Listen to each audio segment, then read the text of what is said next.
왜냐? 내가 손으로 안 만들어 봤으면 빵을 아예 그런 아이디어를 착상을 하지도 못했을 거예요.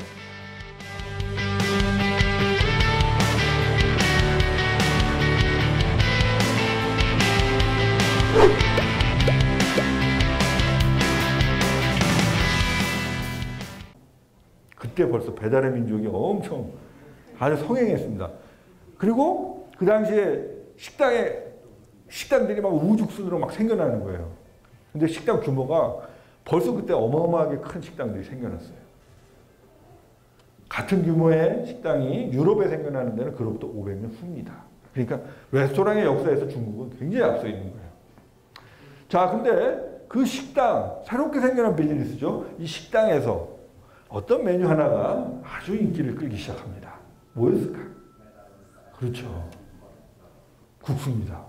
근데 왜 식당에서 그전까지는 사람들이 면이라고 하는 걸 그렇게 즐겨 먹지 못했는데 식당이 생겨나면서 갑자기 왜 국수가 대박이 났을까? 왜 그랬을까? 네? 빨리 먹을 수 있고 간편하고 그죠? 또 이유가 있었어요. 집에서는 만들어 먹기가 어려웠어요. 식당에서는 간편하게 먹을 수 있지만 예전에 집에서 칼국수 한번 만들어 보려고 생각했어요. 예전에 냉면 같은 거는 진짜 예전에는요 국수틀에서 잔칫날밖에 못 먹었어요. 왜냐하면 마을 사람들 다 모여가지고 안악들은 칼국수 만들어야 되고 아니 장정들은 국수틀에 막 눌러 앉아가지고 국수 뽑아야죠. 그래서 국수가 잔치 음식이 된 거고 지금도 우리 결혼식 가면 뭐 먹어요? 국수 먹죠? 하지만 그때 레스토랑에서 바로 이런 음식들을 팔기 시작한 거예요. 이거는 그 당시 우리가 문헌을 보고 그대로 만들어 봤어요. 자, 이건 세물요기자라는 건데 유자 껍질을 소스로 이용했어요. 자, 맛이 어땠을까? 이거 촬영 끝나고 먹어봤죠? 어땠을 것 같아요? 맛있어요. 그래서 제가 야, 천년 전 입맛이나 지금 입맛이나 큰 차이가 없구나. 자, 국수라고 하는 이 음식 바로 이걸 얘기해 줍니다. 음식이 변하는 것. 바로 사회가 변하고 라이프 스타일이 변하면 식문화도 변한다는 거예요. 자, 두 번째 프로젝트입니다. 그러던 와중에 저는 누들로드인지 제작 현장입니다. 누들로드인지 촬영을 하러 정말 2년 동안 정말 국수만 생각했던 것 같아요. 그래서 나중에 딱 이 방송 딱 2년 동안 어떤 하나의 주제만 가지고 근데 실은요 2년이요 금방 지나가요. 진짜 놀라울 정도로 금방 지나가요. 따져보면요 1년에 한 절반은 출장이에요. 1년에 절반은 출장이고 그래서 아직도 그 마지막 더빙 딱 하는데 진짜 눈물이 이렇게 쭉 나오더라고요. 딱 그 더빙이 딱 끝났어요. 이제 해가지고 끝났는데 나도 모르게 눈물이 쭉 나오더라고요.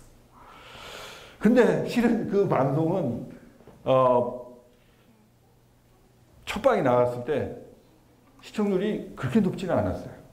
그 다음에 회사의 높은 분들이 별로 좋아하지 않았어요. 우리 높은 분들이 그거 보시더니 야, 좀 다큐멘터리가 좀 이렇게 좀 정신없다. 그리고 왜냐? 그 전까지의 문명사 다큐는 다 뭐예요? 다 어마어마하게 큰 것들에 대한 얘기예요. 아니면 우리의 문화 유적에 관한 거예요. 근데 누들로는 그런 면에서 아주 두 가지의 이단아였죠. 첫째, 보통의 문명 다큐는 뭐예요? 무슨 만리장성 아니면 뭐 경주의 어마어마한 뭐 석굴암이라든지 이런 거인데 그게 아니라 그냥 국수에 대한 얘기고. 두 번째, 한국 얘기가 아니라 실은 보편사를 다루고 있거든요. 인류 보편의 음식 문화를 다루고 있어요. 이제까지 만들었던 대부분의 음식 다큐는 다 한국 음식에 관한 거예요. 지금도 만들어지고 있는 대부분의 문명사 다큐도 한국의 문화가 어떻게 세계와 연결되냐에 대한 얘기지. 이 누들로드에서는요. 방송에 나가보세요. 게시판에 좋은 글들도 물론 있었지만 비판하는 글도 많이 올라갔어요. 비판 중에 제일 중요한 게 뭐냐. 한국 PD 맞냐? 한국 국수가 왜 안 나오냐. 어떻게 중국 국수랑 뭐 이탈리아 국수랑 일본 국수만 나오냐. 근데 제가 그래서 어느 그 자리가 있어서 그 말씀을 드렸어요. 우리가 세계사 책이 있다고 생각해보자. 그 세계사 책에 만약에 절반이 한국 역사에 관한 것이면 그 세계사 책은 제대로 된 세계사 책이 아니죠. 세계사를 객관적으로 보면 한국은 한 챕터일 수밖에 없는 거예요. 자, 그 와중에 저는 생각을 했습니다. 나는 음식 전문 프로듀서가 되지. 그리고 요리 유학을 가야 되겠다. 왜냐? 내가 전문 프로듀서인데 내 손으로 요리를 할 줄 알아야 되지. 그냥 입으로만 하고 말로만 하면 되겠냐. 그래서 꼬용블루라고 하는 세계에서 가장 오래된 요리 학교로 유학을 갑니다. 휴직을 하고 가게 됐습니다. 일부에서는 회사에서 포상으로 보내준 줄 알더라고요. 왜냐하면 그때 상을 많이 받았거든요. 그래가지고 포상으로 보내준 줄 알았지만 전혀 아니었습니다.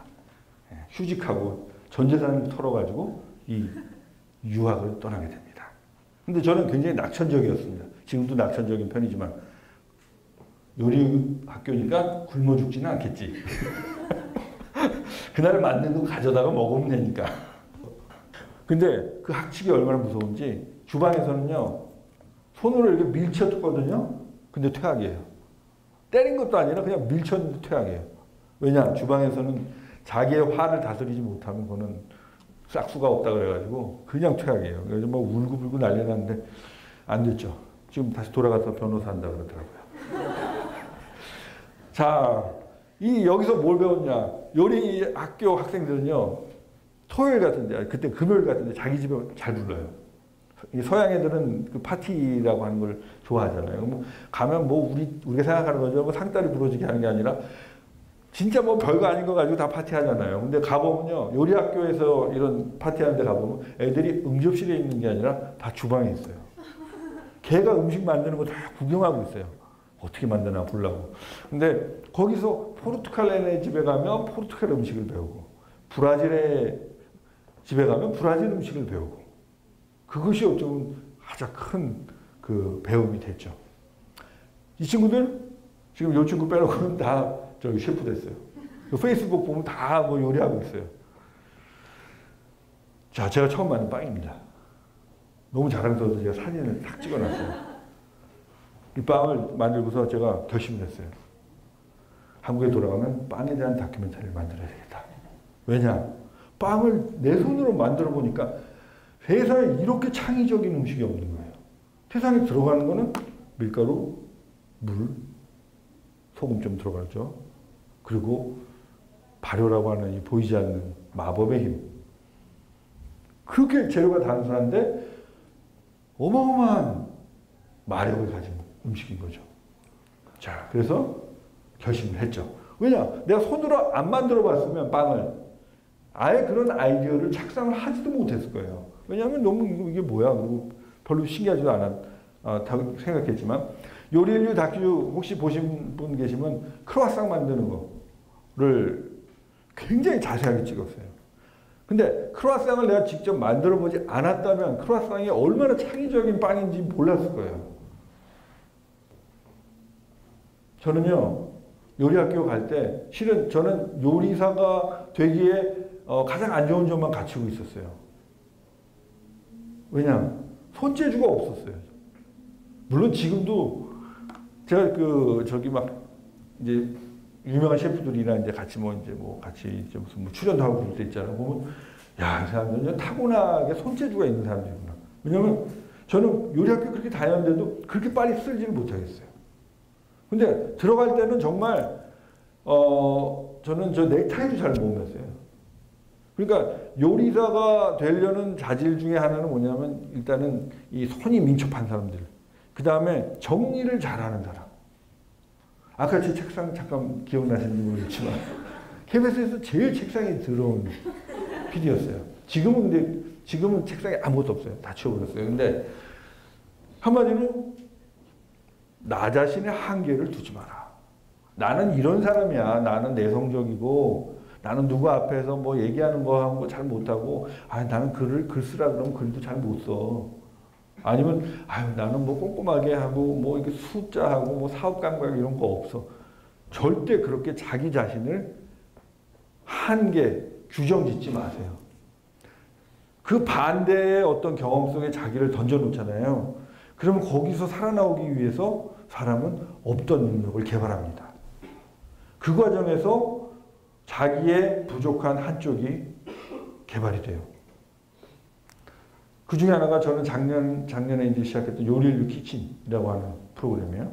제가 나와서 이제 요리하는 프로그램이었어요. 근데 저는 PD를 했지만 카메라 앞에 나서면 잘 이렇게 떨려가지고 뭘 못하겠더라고요. 근데 회사에서 야, 너 요리까지 배우고 왔는데 한번 나와서 하는 프로그램을 해보라는 말씀을 하시더라고요. 그래서 고민을 좀 했어요. 왜냐하면 난 그런 거 잘 못하는데. 그럼 갔다가 정말 창피만 당할 것 같고. 그러다가 야, 이거 돗자리도 깔아줄 때 해야지.